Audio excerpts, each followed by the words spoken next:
gómìnà tẹ́lẹ̀ ní ìpínlẹ̀ Kaduna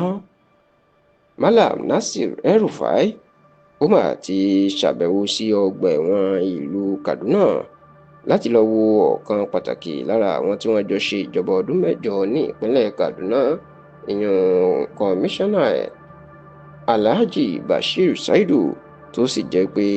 níṣe ni Malam Nasir El-Rufai níṣe ló kọ̀ láti bá àwọn oníròyìn tàbí ẹnikẹ́ni sọ̀rọ̀ ní ọjọ́bọ̀, ìyẹn ọjọ́ Thursday tí í ṣe ọjọ́ kejì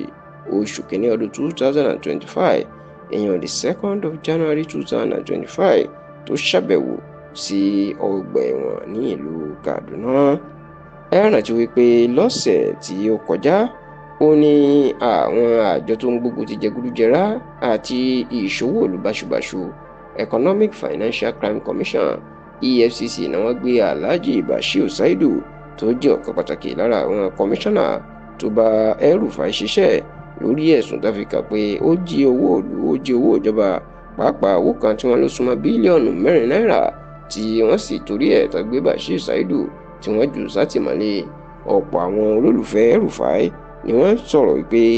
ọ̀rọ̀ náà ó dàbí pé El-Rufai ni wọ́n ń dọ́gbọ́n wá, ìyẹn pé gómìnà Uba Sani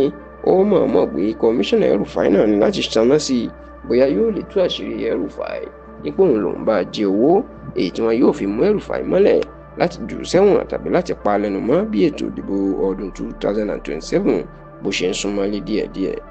Ṣá o lọ́jọ́bọ̀, ìyẹn ọjọ́ Thursday ọ̀sẹ̀ tí a wà nínú ẹ̀ yìí, ó ní Malam Nasir El-Rufai iná máa ṣe bí adarí rere tó sì ṣàbẹ̀wò sí ọgbà ẹ̀wọ̀n ní ìlú Kaduna.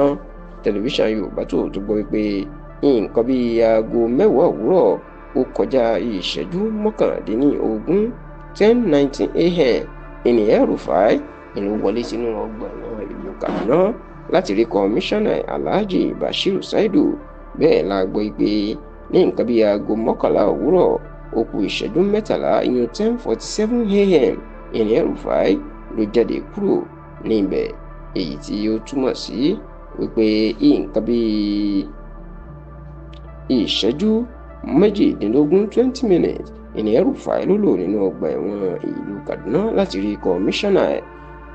ìyẹn Bashir Saidu tí wọ́n jù sí àtìmọ́lé. Lára àwọn kọmíṣánná tí wọ́n bá El-Rufai ṣèjọba tí wọ́n tún tẹ̀lé lọ sí ọgbà ẹ̀wọ̀n náà láti rí Alhaji Bashir Saidu ìní kọmíṣánná ètò ẹ̀kọ́ nínú ìjọba Alhaji Jafaru Sani, kọmíṣánná ọ̀rọ̀ gbáyégbádùn aráàlú àti ìdàgbàsókè aráàlú Alhaja Hafsat Baba